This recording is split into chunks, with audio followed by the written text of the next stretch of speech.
안녕하십니까? 고린도후서 73번째 시간, 성도는 한결같은 자들입니다. 성도는 한결같은 자들입니다 라는 제목으로 하나님 말씀 증거하도록 하겠습니다. 본문의 말씀 고린도후서 10장 11절부터 있는 말씀 함께 읽습니다. 이런 사람은 우리가 떠나 있을 때 편지들로 말하는 자가 어떠한 자이면 함께 있을 때 행하는 자도 그와 같은 자인 줄 알라. 우리가 어떤 자기를 칭찬하는 자로 더불어 감히 짝하며 비교할 수 없노라. 그러나 저희가 자기로서 자기를 헤아리고 자기로서 자기를 비교하니 지혜가 없도다. 그러나 우리는 분량밖에 자랑을 하지 않고 오직 하나님이 우리에게 분량으로 나눠주신 그 분량의 한계를 따라 하노니 곧 너희에게까지 이른 것이라. 바울을 향해 비난과 모함의 말을 하는 사람들이 있었습니다. 특별히 이들은 바울을 비난함으로 자신들의 위치를 견고히 하고자 했고 자신들에게 관심과 존경이 맞춰지기를 원했습니다. 그러나 이들의 악의적인 모습에도 불구하고 바울은 언제나 온유와 관대함의 모습을 잃지 않았고 오히려 그들의 악의적인 공격은 바울에게 그리스도의 덕을 세우는 기회가 되었습니다. 그렇다면 바울의 어떠한 태도가 바울을 공격하는 자들과 비교하여 존경받고 사랑받을 만한 모습이 되었는지 본문을 통해 함께 살펴보도록 하겠습니다. 첫 번째는 한결같은 태도입니다. 11절입니다.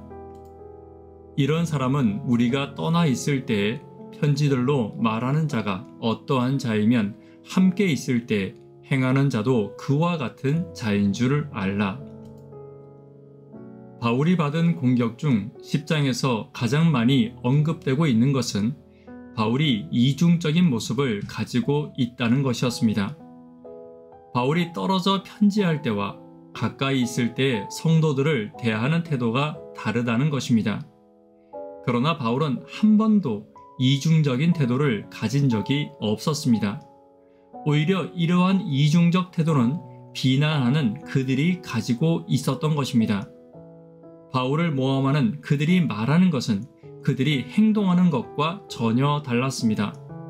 앞에서는 복음을 말하고 성경을 이야기했지만 그들의 말과 행동에는 복음이 없었고 말씀이 없었습니다. 교회를 위한다고 말하고 있었지만 실제로는 자신들의 존경과 위치를 세우기 위해서 노력하고 있었던 것입니다. 바울을 향하여 공격하는 자들이 바울의 이중적인 면을 만들어내고 모함하는 이유는 자신들의 이러한 이중적인 면을 감추기 위해서였습니다.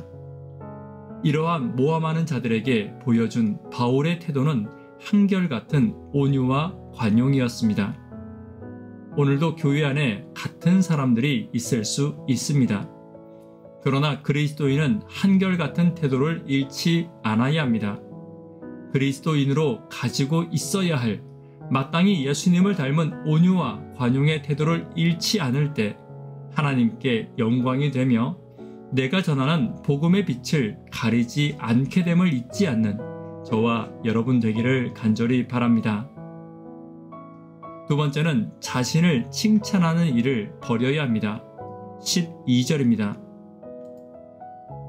우리가 어떤 자기를 칭찬하는 자로 더불어 감히 짝하며 비교할 수 없노라.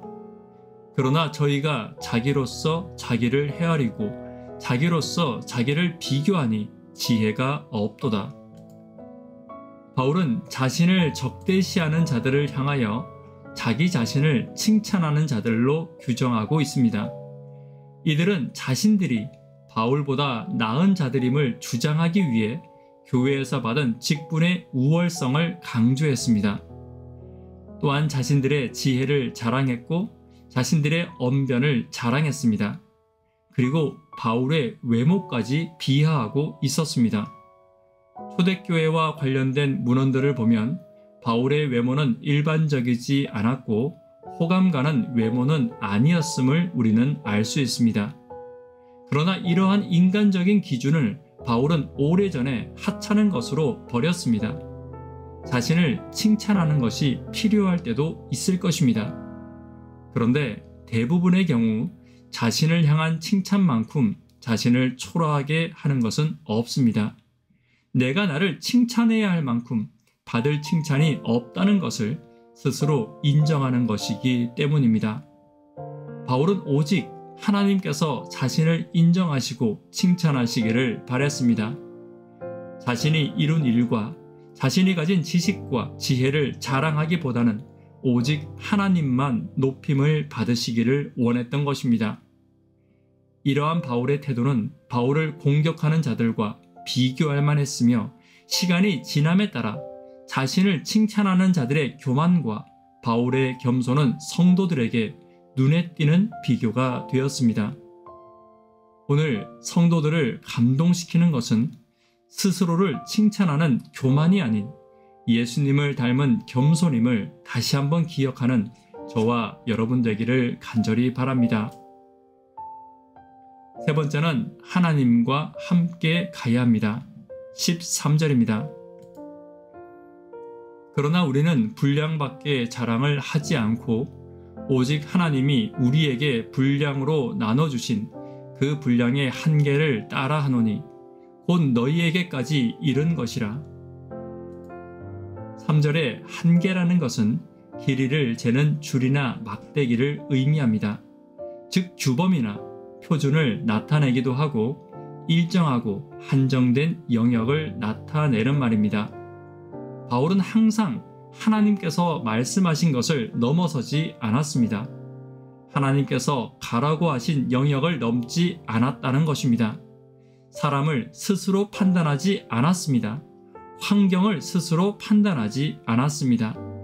내가 보기에 고난의 환경이라 하더라도 하나님께서 가라고 하시면 그곳을 향해 의심 없이 갔던 것입니다. 강팍해 보이는 사람이라 하더라도 하나님께서 전하라고 하시면 그들을 향해 항상 달려갔습니다. 바울의 모든 선교에 대한 열정과 사람을 향한 사랑은 모두 하나님께서 말씀하신 것을 행하는 것이었습니다. 이러한 바울의 태도는 대적하는 자들이 스스로의 생각과 자랑과 존경을 얻기 위해 행동하고 말하는 것과 뚜렷한 차이가 있었습니다. 바울은 어려운 짐을 스스로 지려고 했으며 자신에게 편안한 길이 아닌 하나님께서 바라고 원하시는 길을 항상 선택했던 것입니다. 오늘 우리도 마찬가지입니다. 내 생각이 아닌 하나님이 원하시는 것을 선택하고 하나님께서 가라신 곳을 향해 가야 합니다. 내가 하나님께서 원하시는 곳을 향해 갈 때 하나님께서 내 길을 책임지시고 바울과 같이 결국에 승리를 얻게 하실 것을 기억하는 저와 여러분 되기를 간절히 바랍니다. 말씀에 결론 맺도록 하겠습니다.